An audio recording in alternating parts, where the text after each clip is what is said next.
English Edge podcast. From the English Clarity Lab. So welcome back to the English Clarity Lab. James, before we even press record, well, I guess we are recording, but I need to confess something. Yesterday, I texted my neighbor and told her I was looking for a mate. Oh dear. Mary, please tell me you meant a running partner or like a teammate for trivia night. A roommate! I meant a flatmate, but I just typed mate. She sent back this incredibly awkward, deeply concerned paragraph about how she's happily married, but wishes me luck on my romantic journey. I wanted the earth to swallow me whole. Classic. See, that is the ultimate nightmare, isn't it? Language learners worry so much about grammar, but the real final boss of English is the accidental, deeply embarrassing misunderstanding. It really is. And when you are learning a language, those moments don't just feel awkward, they make you want to completely freeze up and never speak English again. But today, we are fighting back. Welcome to the show, everyone. Today, we are sharing 4 genius, completely foolproof tricks to fix a misunderstanding instantly, whether you're at an A1 level or a B2 rock star. Yes, because let's be honest, you can't avoid making mistakes. I make them in my native language daily. Just ask my wife, who asked me to get a bit of garlic from the store, and I came back with an entire bulk box of 20 garlic heads. We breathe garlic now. It's a lifestyle. Exactly. It's not about being perfect. It's about the recovery. It's about how you pivot. So, James, let's dive into trick number 1. What do we do when we suddenly realize the person we are talking to looks completely terrified or utterly confused? Right. Trick number 1 is what I like to call the immediate speed bump. It's all about hitting the brakes gently. When you notice that blank stare, don't panic and don't just repeat the exact same sentence louder. Why do people do that, Mary? Why do we think shouting makes English clearer? Oh, I do it all the time abroad. Where is the bathroom? As if their ears are broken, not the communication line. It's an instinct. Exactly. Instead of shouting, you use a simple, softening phrase to hit the reset button. For our A1 and A2 learners, a fantastic low-stress phrase is simply, "Oh wait, let me try that again," or "Sorry, let me recap." It instantly lowers the tension. It signals to the other person, "Hey, this signal got crossed, let me adjust my antenna." I love that. Let me try that again is so kind to yourself, too. It acknowledges that speaking a language is a process. Now, if you are at a B1 or B2 level, you can elevate this a little bit. You might say something like, "I think we might be on different pages here. Let me rephrase that." Or even a humorous, "Hold on, I think my brain just took a detour. What I meant to say was..." My brain took a detour. I am stealing that for daily use. That's brilliant because it uses humor to dissolve the awkwardness. It repositions the error not as a failure of intelligence, but just a funny little glitch. Exactly. Humor is your shield. Let's move to trick number 2 because this one addresses the opposite problem. What happens when you're the one who's completely lost, but you've already nodded along for 5 minutes? Come on, James, admit it. You've done the fake nod. Oh, I'm a professional faker, Mary. Someone speaks to me, I don't catch a single syllable, so I just smile, nod, and say, "Wow, that's crazy." Meanwhile, internally, I'm sweating bullets, praying they didn't just tell me their cat died. Right, it's dangerous. So trick number 2 is the selective echo. This is a massive shortcut for intermediate learners. Instead of saying, "I don't understand," which can feel demoralizing and halts the conversation like a brick wall, you repeat the very last piece of information you did understand and turn it into a question. Oh, this is a masterclass strategy. Give us an example of how that sounds in the wild. Okay, let's say a colleague says to you, "We need to optimize the quarterly deliverables by synchronizing our agile workflows for the Tuesday presentation."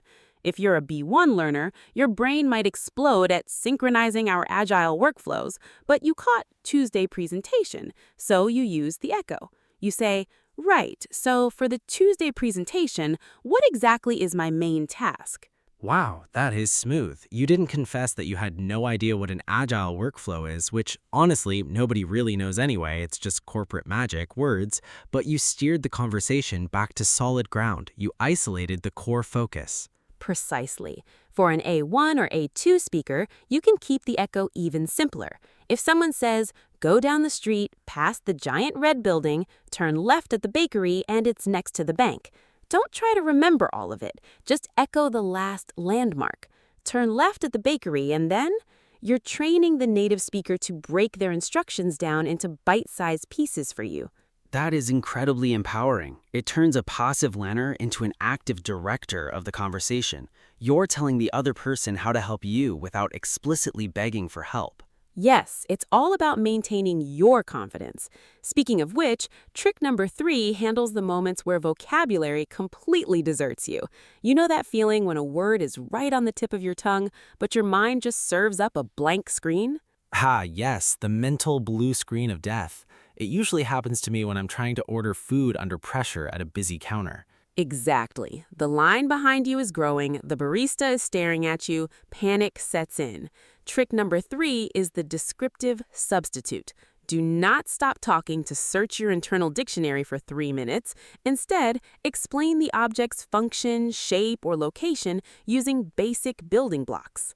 This is where we get to play a game of real-life taboo or charades, isn't it? It totally is. For instance, if you forget the word corkscrew, which is a tough word for A2 or B1 learners, don't freeze. Use simple words like the tool, the metal thing for opening wine. Everyone will understand you instantly. Right, or if you forget colander, heck, I forget that word in English sometimes. You just say the plastic bowl with the little holes that saves the pasta and drops the water. It works perfectly. In fact, it often makes the conversation much more memorable and engaging. It really does. Native speakers love solving these little puzzles. It makes them feel helpful. You can introduce this trick with a quick starter phrase like, I forgot the exact word, but it's the thing you use to, or it looks like a, it keeps the momentum alive. Beautiful. Now that brings us to trick number 4, which is perhaps the most advanced emotional hack for B1 and B2 speakers, but can be adopted for anyone. It's what I call the clarification handoff. Oh, tell us about the handoff. Sounds sporty. It's very sporty, Mary. It's all about passing the responsibility of understanding back and forth like a basketball. Often, when a misunderstanding occurs, a language learner takes 100% of the blame. They assume that my English is bad, so this is my fault. The clarification handoff changes that dynamic entirely by checking for mutual understanding. Oh, interesting. So instead of saying, did you understand my terrible accent, what do you say? You put the ownership on the communication, not on your identity. You say, just to make sure we're on the same page, what is your understanding of our plan? Or, am I making sense? I want to ensure I explained that clearly. Oh, I love that shift. Did I explain that clearly rather than did you understand me? It sounds so professional, so polite, and it completely removes any feeling of being tested or judged. Exactly. It treats communication like a bridge we're building from both sides. If you're an A2 speaker, you can simply say, does that make sense, or is that clear? It's short, sweet, and invites the other person to confirm or gently correct the course of the conversation before you both walk away with totally different ideas. This is so vital. I mean, think about how many corporate disasters or personal arguments happen just because 2 native speakers didn't bother to check if they actually agreed on what a word meant. Oh, absolutely. Misunderstandings are human nature. They're not an English learner nature. Exactly. It's an absolute human universal. 2 people speak the exact same language, live in the same house for 20 years, and still manage to turn a simple request like, please grab the mail, into a major geopolitical dispute. So, look, if you're a language learner, please give yourself a massive break. Amen to that, Mary. Seriously, drop the guilt. Now, let's actually look at how these 4 tools, the immediate speed bump, the selective echo, the descriptive substitute, and the clarification handoff, can completely salvage a high-stakes conversation. Let's paint a picture here. Imagine you are in a formal job interview, or maybe you are pitched against a very fast-talking client. The pressure is on, your palms are a bit sweaty. Mary, walk us through a real-world disaster scenario, and let's show them how we actively deploy these tricks to fix it. Oh, I have the perfect nightmare scenario.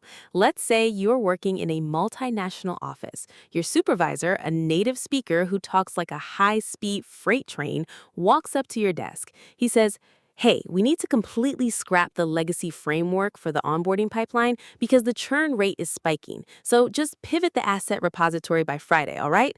Great, thanks. And then he walks away. Ugh, wow, I think my soul just left my body hearing that. Scrap the legacy framework for the onboarding pipeline? What does that even mean? I would literally start updating my resume right then and there. Right? It's terrifying. If you're a B1 speaker, your brain might freeze because of words like churn rate and asset repository. If you let him walk away, you're going to spend the next 3 days in a state of pure panic doing the completely wrong task. So, how do we use our tricks right here? Well, first, don't let him escape. Use trick number 1, the immediate speed bump, mixed with trick number 2, the selective echo.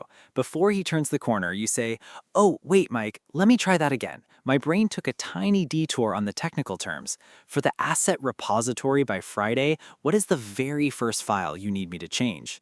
Brilliant. See what happened there? You admitted your brain took a detour, which is funny and relatable, and then you used the echo to isolate asset repository by Friday. You completely ignored legacy framework and churn rate because they weren't the immediate action items. You forced Mike to slow down his freight train and give you a specific, manageable task. Exactly. And what does Mike do? He stops, realizes he was talking way too fast, and says, "Oh, sorry, yeah, just update the main PDF welcome guide, that's all." Suddenly, a massive, terrifying project becomes a simple 30-minute task. Boom, misunderstanding fixed in under 10 seconds. Now, let's flip the script. What if you're the one speaking and you notice the other person is giving you that look? You know the look, James. The one where their eyebrows go up, their head tilts slightly, and they look like they're trying to solve a complex math equation in their head while you speak. Ah, yes, the I want to be polite, but I have absolutely no idea what language you are currently speaking look. I know it well. Right, that exact one. Let's say you're explaining a technical glitch to an IT support person. You want to tell them that the little plastic piece holding your computer charger cable together broke, but you completely forget the words plastic casing or connector strain relief.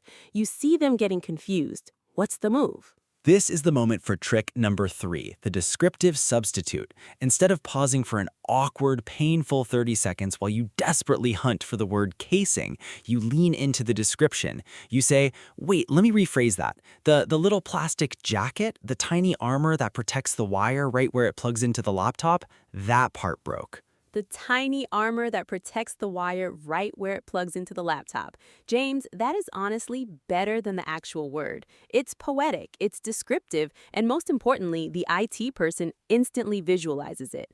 They'll say, "Oh, you mean the cable housing or the connector strain relief." Exactly. And then right after they give you the correct word, you hit them with trick number 4, the clarification handoff. You say, "Yes, exactly, the housing. Does that make sense in terms of why the battery isn't charging, or should I explain the error message too?"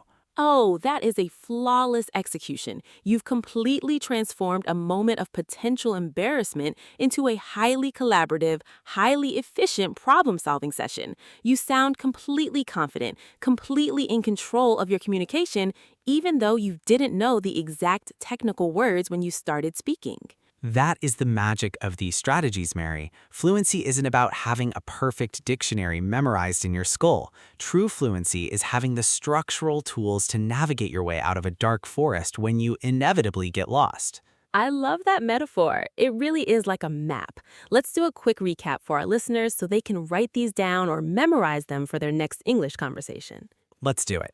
Trick number 1, the immediate speed bump. Use simple phrases like, "Let me try that again," or "Let me rephrase that," to hit the reset button the moment a conversation goes off the tracks. Trick number 2, the selective echo. If someone gives you a wall of confusing text, do not panic. Pick out the 1 or 2 words you did understand at the very end and mirror them back as a question to force the speaker to clarify. Trick number 3, the descriptive substitute. If a vocabulary word vanishes from your mind, don't freeze up. Describe its shape, its purpose, or its location using basic, simple building blocks. Think of it as a fun game of real-life taboo. And finally, trick number 4, the clarification handoff. Never take 100% of the blame for misunderstanding. Use collaborative phrases like, "Am I making sense?" or "just to ensure we are on the same page," to share the responsibility of clear communication with the other person. Let's really unpack why that clarification handoff works so well, Mary. In my years of coaching, I see students carry this invisible, heavy backpack of language guilt. If they don't understand an idiom or if they mispronounce a vowel, they treat it like a moral failing. They blush, they apologize profusely, and they shut down. Oh, completely. I used to do the exact same thing when I was learning French. If a shopkeeper frowned, I would immediately apologize for existing. It's exhausting. But changing your phrases changes your psychology. When you say, "Let's make sure we are on the same page," you aren't apologizing for your English. You are acting like a project manager. You are managing the communication flow. It's a total power move, but wrapped in polite corporate paper. Exactly. It's a complete perspective shift. You shift from being a struggling student to a capable communicator. And honestly, let's look at native speakers for a second. We are notoriously terrible at speaking our own language clearly. We use half sentences, we mumble, we use weird regional slang, and we change our minds mid-sentence. Oh, don't get me started on regional slang. My cousin came to visit from a different part of the country and told me he needed to pop the boot to get the Hoover. I stared at him for a solid minute. I'm a native speaker and I needed an interpreter. He meant he wanted to get the vacuum cleaner out of the car trunk. See, that right there is a native-to-native misunderstanding. If a language learner hears that, they assume their English is broken. No, the phrasing was just highly localized and confusing. So if you're listening to this right now, please realize that native speakers are confusing to each other all the time. The secret isn't knowing every word. The secret is knowing how to clean up the spilled milk when a word drops. Yes, so let's talk about how to practice this. Because it's one thing to listen to James and Mary talk about these tricks on a podcast, but it's another thing to actually use them when your heart is racing in a real conversation. How can our B1 and B2 listeners start building the muscle memory for these tricks? That is a great question. You have to gamify it. Don't wait for a real terrifying misunderstanding to try these out. Practice them in low-stakes environments. For example, the next time you're talking to an AI language partner or a friend or an English tutor, intentionally pretend you forgot a word. Force yourself to use trick number 3, the descriptive substitute. Oh, that is a brilliant exercise. So deliberately hide a word from yourself. Like, decide before the conversation that you are not allowed to say the word refrigerator, and then try to explain your morning routine. I open the big, cold metal box where the milk lives. That is actually incredibly fun. It trains your brain to find alternative neural pathways when the direct road is blocked. Precisely, it builds mental agility. Another great exercise is practicing the selective echo with media. Watch a YouTube video or an English news clip. Pause it randomly after a complex sentence and force yourself to speak out loud and echo just the last 3 words as a question. Get your mouth used to making the specific transitions smoothly. I love that. It's all about muscle memory in the jaw and the throat. The smoother those starter phrases feel coming out of your mouth, phrases like, "Hold on, let me rephrase that," or "just to clarify," the less power the panic has over you. When the panic hits, your automatic habit takes over. If your habit is to freeze, you freeze. But if your habit is to use an automated starter phrase, you instantly buy yourself 5 seconds of pure thinking time. And 5 seconds is an eternity in a conversation. 5 seconds is exactly what you need for your brain to catch up, find the right vocabulary, and steer the ship away from the rocks. Absolutely. Well, James, I think we have given our lovely Clarity Lab coats. That's what I'm calling our listeners today, by the way, because we're in a lab. James laughs. The Clarity Lab coats. I love it. It suits them perfectly. Yes, we've given our lab coats a fantastic, complete toolkit today. 4 very distinct, highly practical tricks to handle absolutely any communication breakdown with total grace, humor, and confidence. They really are foolproof. Just remember, communication is a dance, not a solo performance. If you step on a toe, you don't stop the music and run out of the ballroom crying. You just laugh, say, "Let's try that step again," and keep moving to the rhythm. What a beautiful way to wrap things up, James. Thank you, everyone, for tuning in to the English Clarity Lab. Don't forget to subscribe, leave us a review if these tips helped lower your speaking anxiety today, and share this episode episode with a fellow English learner who needs a little boost. Keep practicing, keep making those beautiful mistakes, and we will see you in the next episode. Bye-bye. See ya!